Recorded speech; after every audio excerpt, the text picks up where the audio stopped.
بسم اللہ الرحمن الرحیم۔ السلام علیکم ورحمۃ اللہ۔ میں ہوں ڈاکٹر محمد ستار احمد رائے پور سلہری۔ تو آج کی جو ہماری چھوٹی سی ویڈیو ہے، یہ جو آپ دیکھ رہے ہیں، یہ نو مولود پری میچور برتھ ہے ایک بکری کے بچوں کی۔ تو کون سی بیماریاں ہیں جس کے اندر یہ ابورشن، اسقاط حمل، بچے کا پیدائش سے پہلے ہی پیدا ہو جانا، آیا مردہ یا لائیو۔ تو یہ دیکھیں، بکری جو ہے کوئی 3 گھنٹوں سے اس طرح بیچاری زور لگا رہی تھی۔ تو پہلے میں آپ کو بتا دوں کون سی بیماریاں ہیں جن میں یہ ہوتا ہے۔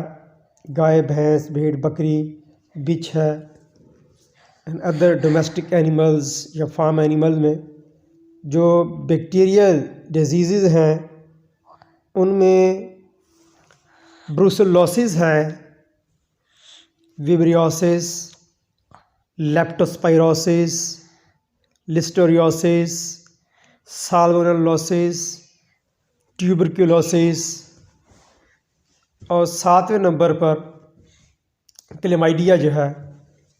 ان بیکٹیریل بیماریوں کے اندر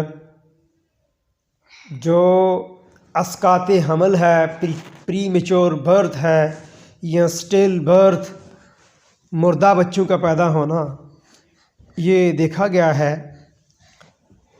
تو یہ بڑی ہی الارمنگ سچویشن ہوتی ہے کہ جب کوئی بھی فارمر جو ہے وہ بڑی محنت کرتا ہے، اپنے جانور کی سیوا کرتا ہے، چارہ ڈالتا ہے، اور اس امید میں ہوتا ہے کہ اس کا جانور جو ہے وہ ہیلدی ہوگا، آگے اس کے بچے آئیں گے، اس کے پاس اچھی نسل ہوگی۔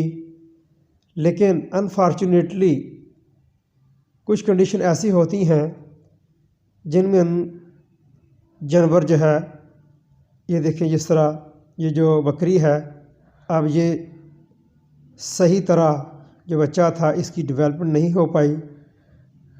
یہ دیکھیں اندر ہی بچہ جو ہے اس کی ڈیتھ ہو گئی۔ اب کچھ فزیولوجیکل بھی کنڈیشن ہو سکتی ہیں، جس طرح یہ جو بکری کا کیس ہے، یہ 4تھی منزل جو ہے گھر کی، اس کے اوپر، چھت کے اوپر اس کو رکھا ہوا تھا۔ تو جب اینیمل پریگننٹ ہوتا ہے، خاص طور پر بھیڑ بکری، اگر اوپر سے نیچے سیڑھیاں اترتے وقت جو ہے یوٹرس اپنی جگہ سے ہٹ جائے، ٹویسٹ ہو جائے، تب بھی، یا کوئی مینول پریشر آ جائے، تو یہ کیس ہو سکتا ہے۔ تو بڑی ہی احتیاط کی ضرورت ہوتی ہے۔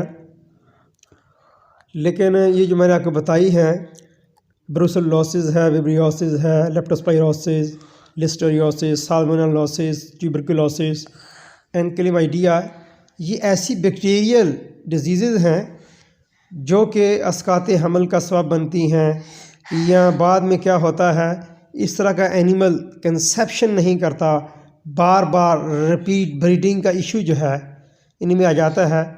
تو ان کے لیے سب سے جو بیسٹ ہے، آپ ان کی ویکسینیشن جو ہے وہ کریں، ہائیجینک کنڈیشن جانور کی ٹھیک رکھیں۔ جب اینیمل نیئر ٹو پارچوریٹ ہو تو دوسرے جانوروں سے اس کو الگ رکھیں۔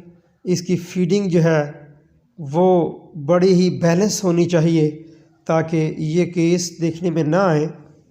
لیکن یہ تو ایک فطرت میں چیز ہے، کوشش کی جا سکتی ہے، لیکن ان کو 100% ایلیمینیٹ ختم نہیں کیا جا سکتا۔ تو آئی ہوپ کو آپ کو یہ ہماری ویڈیو پسند آئے گی۔ تو اگر ابھی تک آپ نے ہمارا چینل سبسکرائب نہیں کیا تو سبسکرائب کیجیے گا، اپنے کمنٹس دیجیے گا۔ تو انشاءاللہ نئی ویڈیو کے ساتھ پھر دوبارہ حاضر ہوں گا۔ تب تک کے لیے مجھے اجازت دیجیے گا۔ آپ کا بہت شکریہ، آپ میرے چینل کو بہت پیار دیتے ہیں، یہی میری حوصلہ افزائی ہوتی ہے۔ السلام علیکم ورحمۃ اللہ وبرکاتہ۔